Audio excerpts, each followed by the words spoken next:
पुरुषोत्तम मास महात्म्य 18वां अध्याय। नारद जी बोले, हे तपोनिधि। उसके बाद साक्षात भगवान वाल्मीकि मुनि ने राजा धृधन्वा को क्या कहा सो आप कहिए। श्री नारायण बोले, वह राजऋषि धृधन्वा अपने पूर्व जन्म का वृत्तांत सुनकर आश्चर्य करता हो मुनि श्रेष्ठ वाल्मीकि मुनि से पूछता है। धृधन्वा बोला, हे ब्राह्मण, आपके नवीन नवीन सुंदर अमृत के समान वचनों को बारंबार पान कर मैं तृप्त नहीं हुआ, इसीलिए पुण्य उसके बाद का वृत्तांत कहिए। वाल्मीकि मुनि बोले, हे जगतपते, इस प्रकार उस ब्राह्मण के विलाप करते समय गर्जना से दशों दिशाओं को गुंजित करता हुआ असमय में होने वाला मेघ आया। पर्वतों को कंपाने के समान तीक्ष्ण स्पर्शों वाला वायु बहने लगी और बिजली अत्यंत चमकती हुई अपने निवास से 10 दिशाओं को पूर्ण करती हुई इस तरह ही 1 मास तक वृष्टि हुई, जिस जल से पृथ्वी भर गई। परंतु पुत्र शोक रूप अग्नि के ताप से संतप्त वह ब्राह्मण कुछ भी नहीं जान सका, ना तो जलपान किया और ना भोजन ही किया। केवल हे पुत्र इस प्रकार कहकर विलाप करते हुए ब्राह्मण का उस समय जो मास व्यतीत हुआ वह श्री कृष्ण चंद्र का प्रिय पुरुषोत्तम मास था। सो ना जानते हुए उस ब्राह्मण को पुरुषोत्तम मास का सेवन हो गया। उस पुरुषोत्तम मास के सेवन से अत्यंत प्रसन्न नूतन मेघ के समान श्याम वर्ण वनमाला से भूषित हरि भगवान स्वयं प्रकट हुए। जगत के नाथ हरि भगवान के प्रकट होने पर मेघ समूह गायब हो गया। उस ब्राह्मण ने पुरुषोत्तम श्री कृष्ण चंद्र को देखा।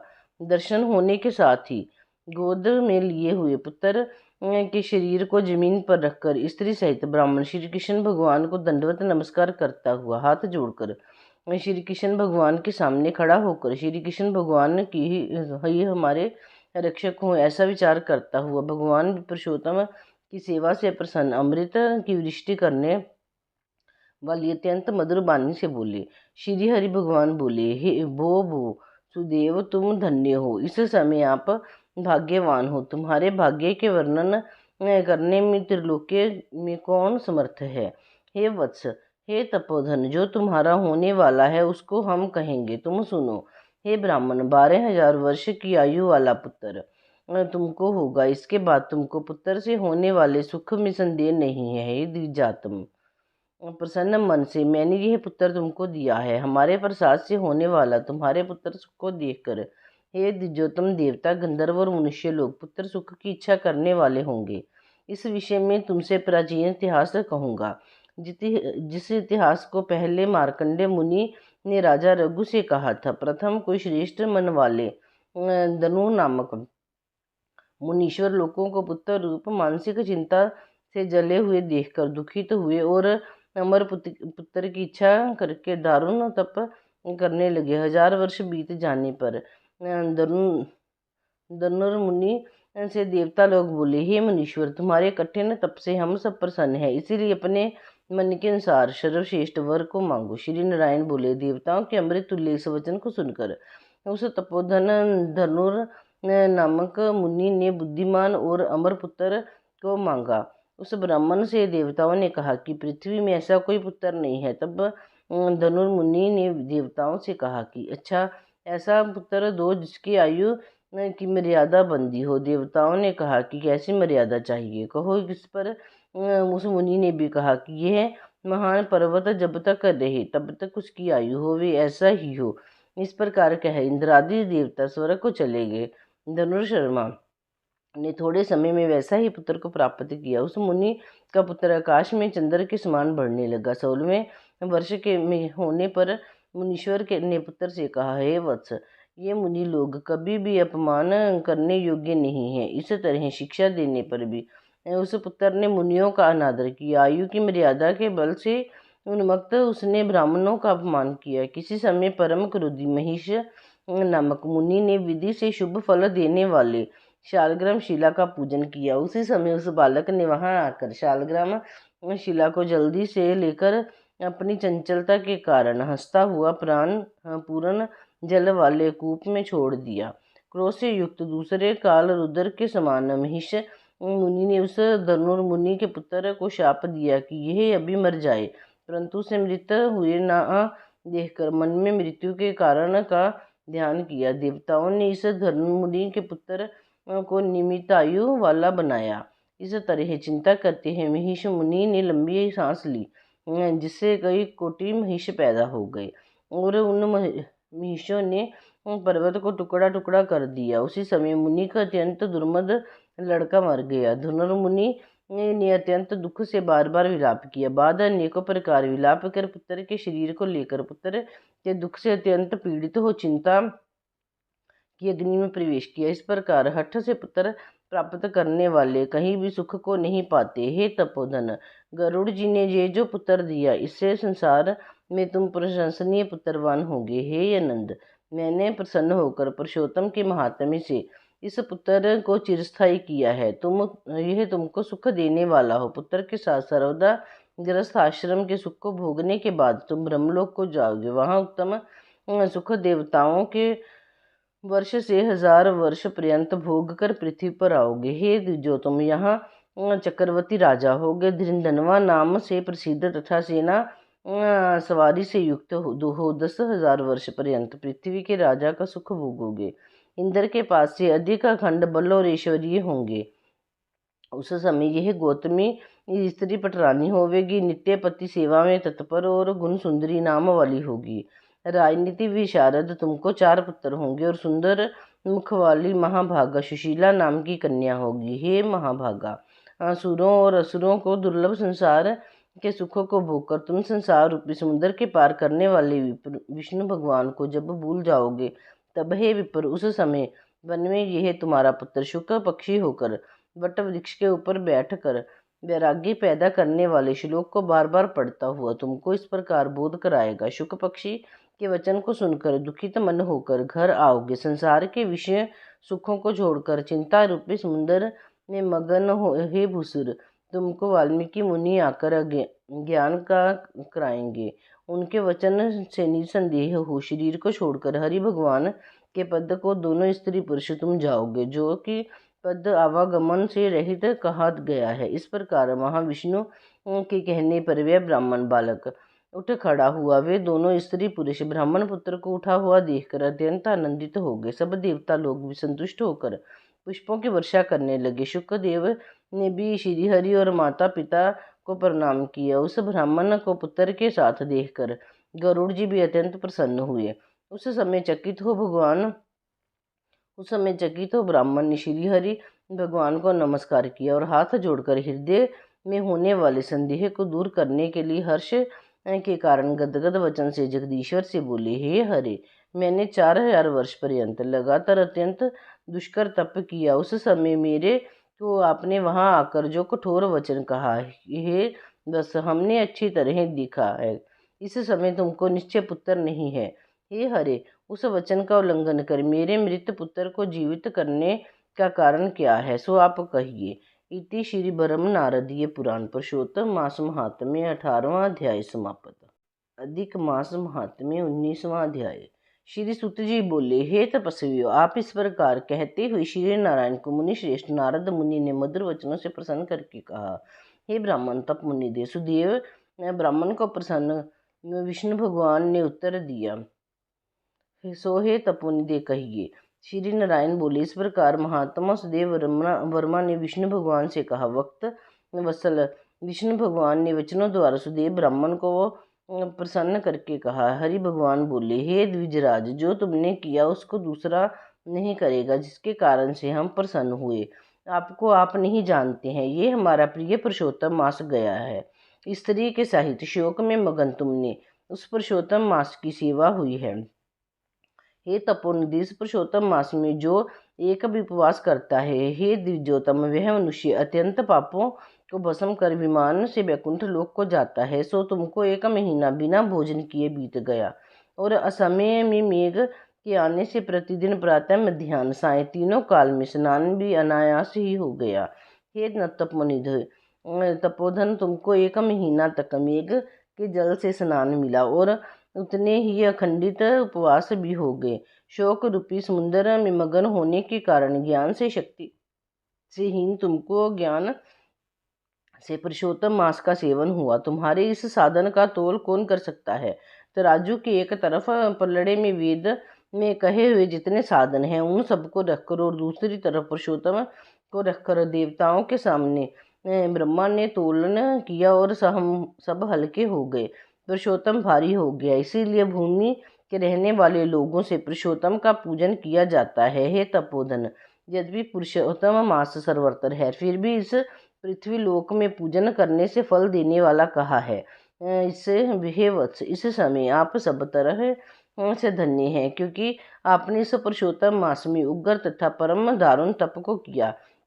मनुष्य शरीर को प्राप्त कर जो लोग श्री पुरुषोत्तम मास में स्नान दान आदि से रहित रहते हैं, वे लोग जन्म जन्मांतर में दरिद्र होते हैं। इसीलिए जो सब तरह से हमारे प्रिय पुरुषोत्तम मास का सेवन करता है, वह मनुष्य हमारा प्रिय धन्य है और भाग्यवान होता है। श्री नारायण बोले, हे मुनीश्वर, हे मुने जगदीश्वर हरि भगवान इस प्रकार कह गरुड़ पर सवार होकर शुद्ध वैकुंठ भगवान भवन को शीघ्र चले गए। पत्नीक सुदेव शर्मा पुरुषोत्तम मास के सेवन से मृत्यु से उठे हुए शुकदेव पुत्र को देखकर अत्यंत दिन रात प्रसन्न होने लगे। मुझसे अज्ञानवश पुरुषोत्तम मास का सेवन हुआ और वह पुरुषोत्तम मास का सेवन फलीभूत हुआ, जिसके सेवन से मृत पुत्र उठ खड़ा हुआ। आश्चर्य है कि ऐसा मास कहीं नहीं देखा। इस तरह आश्चर्य करता हो उस पुरुषोत्तम मास का अच्छी तरह पूजन करने लगा। वैश्य पत्नीक ब्राह्मण श्रेष्ठ इस पुत्र से प्रसन्न हुआ और शुकदेव पुत्र ने भी अपने उत्तम कार्य से सुदेव शर्मा पिता को प्रसन्न किया। सुदेव शर्मा ने पुरुषोत्तम मास की प्रशंसा की तथा आदर के साथ श्री विष्णु भगवान की पूजा की और कर्म मार्ग से होने वाले फलों में इच्छा का त्याग कर एक भक्ति मार्ग में ही प्रेम रखा।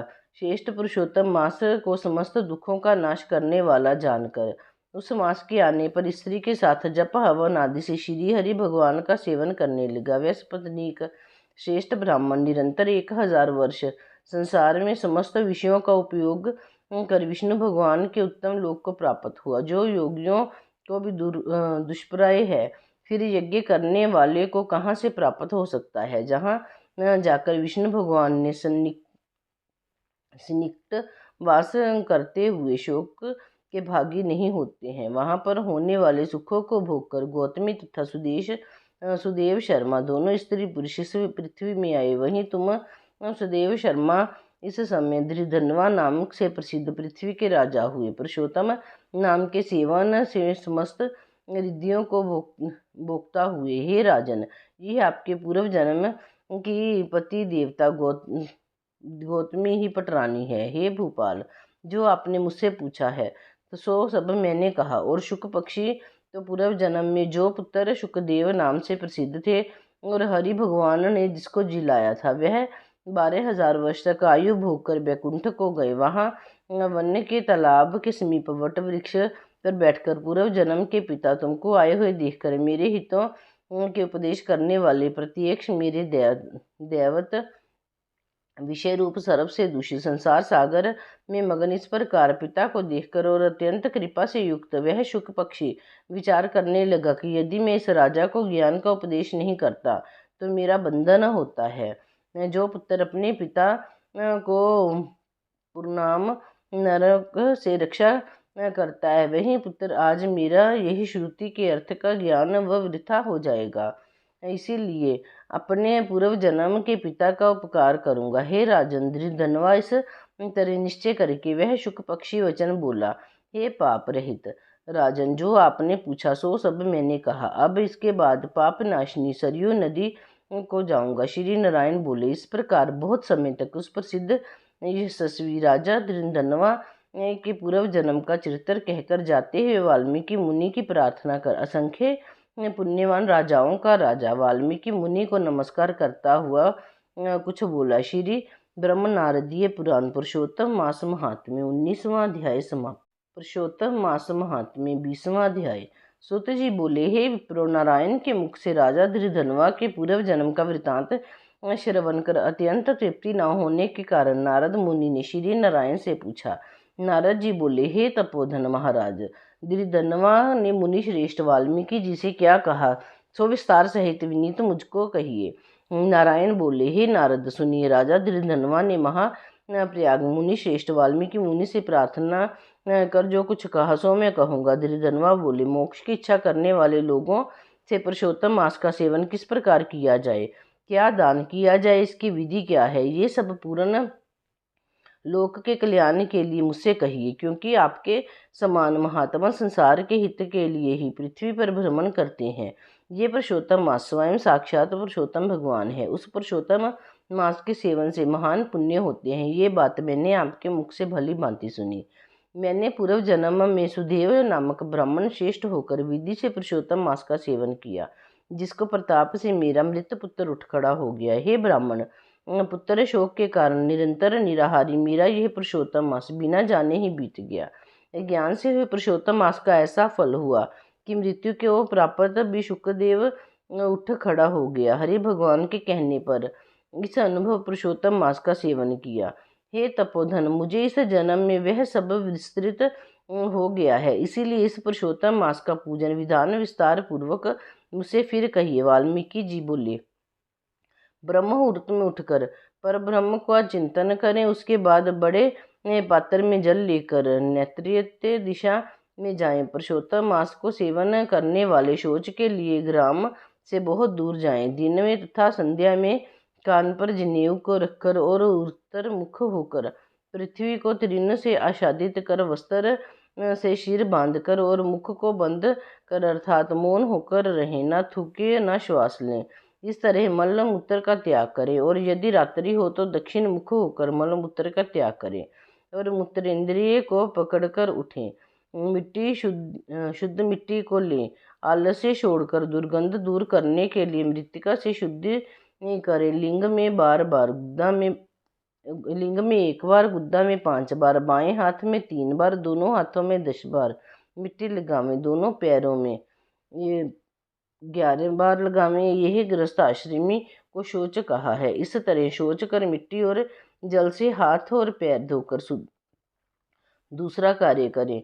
तीर्थ में शौच ना करें, तीर्थ से जल निकाल कर शौच करें। 2 हाथ जल वाले गडई को छोड़कर यदि अनुधृत जल में अर्थात तीर्थ में शौच करे तो बाद तीर्थ की शुद्धि करें, अन्यथा तीर्थ शुद्ध हो जाता है। इस प्रकार पुरुषोत्तम का उत्तम व्रत करने वाला शौच करे। तदंतर 16 कुल्ला अथवा 12 कुल्ले करे। मूत्र का त्याग करने के बाद 8 अथवा 4 कुल्ला ग्रस्त करे। उठकर प्रथम नेत्रों को धो डाले, दातुन ले आवे और इस मंत्र को अच्छी तरह कहकर दंत धावन करे। हे वनस्पति, आयु, वल, यक्ष, वर्च, प्रजा, पशु, वसु, ब्रह्म ज्ञान और मेघा को मेरे लिए दो। अपमार्ग अथवा वैर की 12 उंगली को छेद रहित दातुन कानी उंगली के समान सोटी हो, जिसके पर्व के आधे भाग में कुची बनी, उस दातुन से मुख शुद्धि करे। रविवार के दिन काष्ठ से दातुन करना मना किया है, इसीलिए 12 कुल्ला से मुख शुद्धि करें। आचमन कर अच्छी तरह प्रातः काल में स्नान करें। स्नान के बाद उसी समय तीर्थ के देवताओं का तर्पण के द्वारा जल दें और समुद्र में मिली हुई नदी में स्नान करना उत्तम कहा है। बावली कूप तालाब में स्नान करना विद्वान ने मध्यम कहा है और गृहस्थ को गृह में स्नान करना सामान्य कहा है। स्नान के बाद शुद्ध और शुक्ल ऐसे 2 वस्त्रों का धारण करें। ब्राह्मण कंधे पर रखे जाने वाले उत्तरीय वस्त्र को सावधानी के साथ हमेशा धारण करें। पवित्र स्नान में पूर्व मुख अथवा उत्तर मुख होकर बैठे और शिखा बांधकर दोनों जांघों के अंदर हाथों को रखें। कुशा की पवित्री हाथ में धारण कर आचमन क्रिया को करें। ऐसा करने से पवित्री अशुद्ध नहीं होती, परंतु भोजन करने से पवित्री शुद्ध हो जाती है, इसलिए भोजन के बाद उस पवित्री का त्याग करें। आचमन के बाद गोपी चंदन की मिट्टी से तिलक धारण करें। वह तिलक अर्धपुंडर हो, सीधा हो, सुंदर हो, दंड के आकार का हो, ऐसा धारण करें।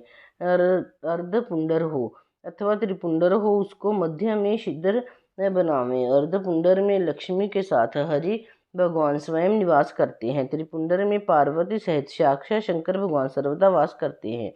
बिना छिद्र का पुंडर कुत्ते के पैर के समान विद्वानों ने कहा है। सफ़ेद तिलक ज्ञान को देने वाला है। लाल तिलक मनुष्यों को वशीकरण देने वाला कहा है। पीला समस्त रिद्धि को देने वाला कहा है। इससे भिन्न तिलक को नहीं लगावें। गोपी चंदन की मिट्टी से शंख चक्र गदा पद्म आदि धारण करें। यह संपूर्ण पापों का नाश करने वाला और पूजा का अंग कहा गया है। जिसके शरीर में शंख चक्र आदि भगवान के आयुधियों का चिन्ह देखने में आता है, उस मनुष्य को मनुष्य नहीं समझना चाहिए, वह भगवान का शरीर है। जो शंख चक्र आदि चिन्हों को नित्य धारण करता है, उस देही के पाप पुण्य रूप हो जाते हैं। नारायण के आयुधों से जिसका शरीर चिन्हित रहता है, उसका कोटि कोटि पाप होने पर भी यमराज क्या कर सकते हैं। प्राणायाम करके संध्या वंदन करें। प्रातः काल की संध्या विधि पूर्वक नक्षत्र के रहने पर करें। जब तक सूर्य नारायण का दर्शन ना हो तब तक गायत्री मंत्र का जप करें और सूर्य स्थान के मंत्रों से उठकर अंजलि बांध कर उपस्थान करें। सायंकाल के समय अपने पैरों को पृथ्वी में करके नमस्कार करें। जो कमी रह गई हो उसको इस मंत्र से पूर्ण करें। यस्य स्मृत्या च नामोक्तयाम तपो यज्ञ क्रिया दिशु न्यूनम संपूर्णता याति सदे वंदे तमुच्चितम। जो द्विज ब्राह्मण क्षत्रिय और वैश्य श्रद्धा के साथ संध्या करता है, उसको तीनों लोक में कुछ भी दुष्प्राय नहीं है। दिन के आदि भाग प्रातः काल में होने वाली कृत्य को कहा। इस प्रकार प्रातः काल की नित्य क्रिया करके हरि भगवान की पूजा करें। लिपो हुए शुद्ध स्थान में नियम से स्थित होकर और मौन तथा पवित्र होकर गोबर से गोल अथवा चकोर मंडप को बनाकर व्रत की सिद्धि के लिए चावलों से अष्टदल कमल बनावें। बाद स्वर्ण चांदी तांबा अथवा मिट्टी का मजबूत और नवीन छिद्र रहित शुद्ध कलश को उस मंडप के ऊपर स्थापित करें और उस कलश में शुद्ध तीर्थों से लाए हुए कल्याणप्रद जल को भरकर कलश के मुख में विष्णु, कंठ में रुद्र भगवान अच्छी तरह वास करते हैं। उसके मूल में ब्रह्मा जी स्थित रहते हैं। मध्य भाग में मातृगण कहे गए हैं। कोख में समस्त समुद्र और 7 दीपों वाला वसुंधरा, ऋग्वेद, यजुर्वेद, सामवेद और अर्थवेद व्याकरण आदि अंगों के साथ सब कलश में स्थित हों। इस प्रकार कलश को स्थापित करके उसमें तीर्थों का वाहन करे। गंगा, गोदावरी, कावेरी और सरस्वती मेरी शांति के लिए तथा पापों का नाश करने के हेतु आवे। तदंतर उस कलश का मंत्र पाठ पूर्व गंध, अक्षत, निवेद्य और उस काल में होने वाले पुष्प आदि उपचारों से पूजन करके उसके ऊपर पीले वस्त्र से लिपेटा हुआ तांबे का पात्र स्थापित करें। उस समय पात्र के ऊपर राधा के साथ हरि की मूर्ति को स्थापित करें।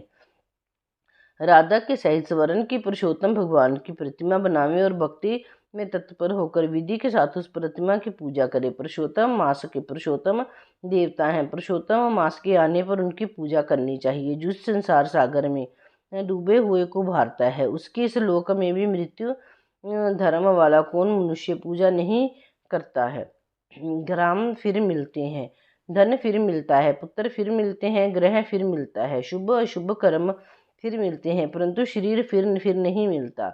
उस शरीर की रक्षा धर्म के लिए और धर्म की रक्षा ज्ञान के लिए हुआ करती है और ज्ञान से मोक्ष सुलभ हुआ करता है। इसीलिए धर्म को करना चाहिए। देह रूप वृक्ष का फल सनातन धर्म कहा गया है। जो शरीर धर्म से रहित है वह बांझ वृक्ष के समान निष्फल है। सहायता के लिए न माता कही गई है, न स्त्री पुत्र आदि कहे गए हैं, तथा न पिता, न सहोदर भाई, न धन कहे गए हैं। केवल धर्म ही उसका प्रथम कारण कहा गया है। वृद्धावस्था सिंहनी के समान भय देने वाली है और रोग शत्रु के समान पीड़ा देने वाला है। फूटे हुए बर्तन से जल गिरने के समान आयु प्रतिदिन क्षीण होती रहती है। जल के तरंग के समान चंचल लक्ष्मी पुष्प के समान क्षण मात्र में मुरझाने वाली युवावस्था, स्वप्न के राज सुख के समान संसार के विषय सुख प्रभुति सब निरर्थक है। धन चंचल है, चित्त चंचल है और संसार में होने वाला सुख चंचल है। ऐसा जानकर संसार से विरक्त होकर धर्म के साधन में तत्पर होवें। जैसे सर्प से आधा देह निगले जाने पर भी मेंढक मक्खी को खाने की इच्छा करता ही रहता है, उसी प्रकार काल से ग्रसा हुआ जीव दूसरे को पीड़ा देने में तथा दूसरे का धन अपहरण करने में प्रेम करता है। मृत्यु से ग्रस्त आयु वाले पुरुष को सुख क्या हर्ष क्या है। वध के लिए वध स्थान को पहुँचाए जाने वाला पशु के समान सब सुख व्यर्थ है। जब धर्म करने के लिए चित्त होता है उस समय धन का मिलना सुलभ नहीं होता है। जब धन होता है तो उस समय चित्त धर्म करने के लिए उत्सुक नहीं होता। जब चित्त और धन दोनों होते हैं तो उस समय संपात्र नहीं मिलते हैं। इसीलिए चित्त, वित्त, सत्पात्र, इन तीनों का जिस समय संबंध हो जाए उसी समय बिना विचार किए ही जो धर्म को करता है वही बुद्धिमान कहा गया है। अधिक धन के व्यय से होने वाले हजारों धर्म हैं। पुरुषोत्तम मास में थोड़े धन से महान धर्म होता है। स्नान, दान और कथा में विष्णु भगवान का स्मरण करना, इतना भी उत्तम धर्म यदि किया जाए तो वह महान भय से रक्षा करता है। जिस प्रकार गंगा ही तीर्थ, कामदेव ही धनुषधारी है, विद्या ही धन है और गुण ही रूप है, उसी तरह संपूर्ण महीनों में उत्तम पुरुषोत्तम मास साक्षात पुरुषोत्तम ही है। यद्यपि ये पुरुषोत्तम मास प्रथम समस्त कार्यों में तथा यज्ञों में अत्यंत निंद था तो भी भगवान के प्रसाद से पृथ्वी में साक्षात भगवान के नाम से प्रसिद्ध हुआ है। जिस प्रकार हाथी के पैर में सब प्राणियों के पैर लीन हो जाते हैं, उसी तरह समस्त धर्म और कला समस्त पुरुषोत्तम में विलीन हो जाते हैं। जिस प्रकार और नदियों की तुलना गंगा के समान नहीं की जा सकती, कल्प वृक्ष के समान अन्य समस्त वृक्ष नहीं कहे जा सकते, चिंतामणि के समान दूसरे रतन पृथ्वी में नहीं हो सकते, कामधेनु के समान दूसरी गो नहीं हो सकती, राजा के समान दूसरे पुरुष नहीं हो सकते, वेदों के समान समस्त शास्त्र नहीं होते, उसी प्रकार समस्त पुण्य काल इस पुरुषोत्तम मास के पुण्य काल के समान नहीं हो सकते। पुरुषोत्तम मास के देवता पुरुषोत्तम भगवान है, इसीलिए भक्ति और श्रद्धा से पुरुषोत्तम भगवान की पूजा करनी चाहिए। शास्त्र को जानने वाला कुशल शुद्ध वैष्णव सत्यवादी और विपर आचार्य को बुलाकर उसके द्वारा पुरुषोत्तम की पूजा करें। अंत करण में होने वाले मोह, क्रोध, लोभ, मद, मत्सर आदि रूप बड़ी बड़ी मछलियों से पूर्ण अत्यंत गंभीर वेग वाले इस संसार रूप सागर को पार करने की इच्छा करता है, वह इस भारतवर्ष में आदि देवता पुरुषोत्तम भगवान की अच्छी तरह पूजन करें। इति श्री ब्रह्म नारदीय पुराण पुरुषोत्तम मास महात्म्य 20वां अध्याय। श्री हरि श्री हरि श्री